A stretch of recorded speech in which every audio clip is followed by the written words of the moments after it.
Hello everyone, today we're gonna look at how we could change a faulty Gigabyte Eagle RTX 3070 fan.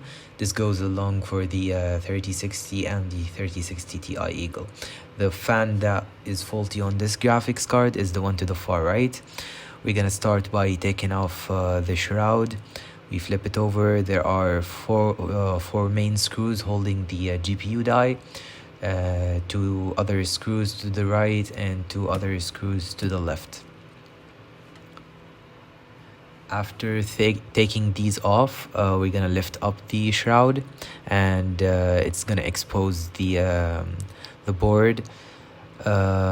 Be careful. There are like one 4-pin connector for the RGB lighting, located where shown on the video, and there are two 4-pin connectors for the three fans on the other side. So be careful taking these out. Maybe use the help of a tool or something. After taking the two 4-pins out, we remove the main board, set it aside with the back plate, and now we're looking at the cooling system for it. So we're looking at the heatsink of the graphics card. It's being held by 4 screws, 2 to the right and 2 to the left. You're gonna need a magnetic screw head for these ones because they're kind of far. You're gonna need the help of a magnet to take out the screws.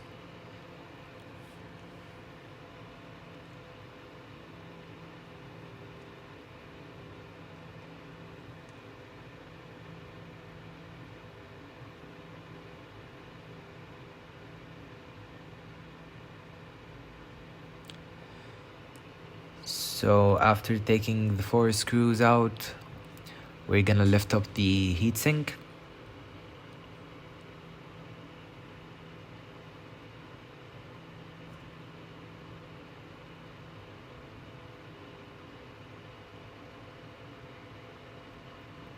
It's an easy process lifting up the heatsink. It shouldn't be forceful or anything. And now we're exposed to the back of the fans. So we're gonna change this one to the far right. I got mine off of one Turkish online site. I'm gonna list up the fan that I bought. I didn't buy the exact same part number. I didn't find it. It wasn't accessible for me, at least. So I bought a different one. It's basically the same fan, the same everything, but the way that the cable is being held is different.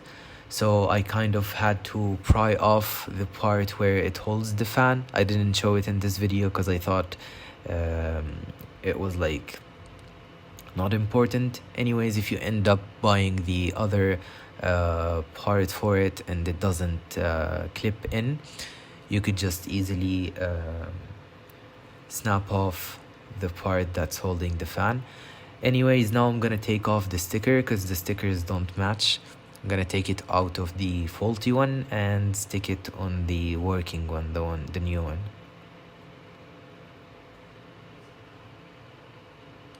I'm gonna use the help of a razor so I wouldn't damage the ends of the sticker. Gonna clean it out with rubbing alcohol. Anyways, after installing the sticker, I'm gonna stick the fan back in its place and screw it on with the help of the 3 screws that come with the fan. They're a little bit tricky to screw on. You're gonna need a, like I said, a magnetic screw head that's kind of thin and could reach the place.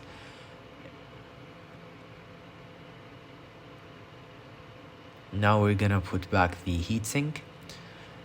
Be careful of the cables on the far right of the heatsink. You kind of need to remember or take a picture of how they were held before opening up the heatsink. Now we're gonna clean off the used thermal paste with a cloth and rub in alcohol. And we're gonna clean off the GPU die with the with a microfiber cloth and some rubbing alcohol too. You need to clean it off until it's shiny and looking good. Be careful of the small resistors on the four sides of the GPU die. You don't want to wiggle them off or something. They're very fragile. Now after cleaning it off, I'm gonna apply some thermal paste. I'm using the Gilid thermal paste. It has some good reviews and it doesn't splash out with time, unlike my experience with the Noctua one and the MX4. They tend to splash out in a matter of like 3 to 4 months, and I notice a rise in temperature and I kind of have to replace them again. Didn't notice that with this one. Anyways, we're gonna attach the back plate again, the main board, to the heatsink.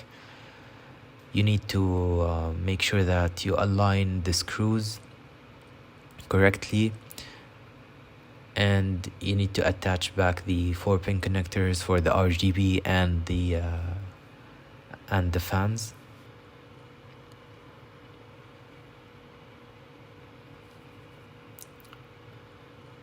Now that I snapped back the back plate on the heatsink, I'm just gonna screw on the 4 main screws in a crisscross pattern so that the thermal paste spreads out evenly. And we're gonna attach back the other 2 screws to the right and to the left. I kind of messed up using the wrong screw because the right ones and the left ones, they have different lengths, so make sure that you mark those.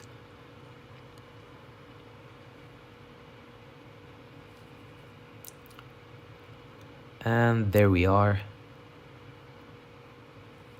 We have successfully changed the fan of the RTX 3070 Eagle Gigabyte Edition. I think the process could be the same for the gaming OC one. It wouldn't be that much different because they kind of use the same components. So that's it. Hope that video helps.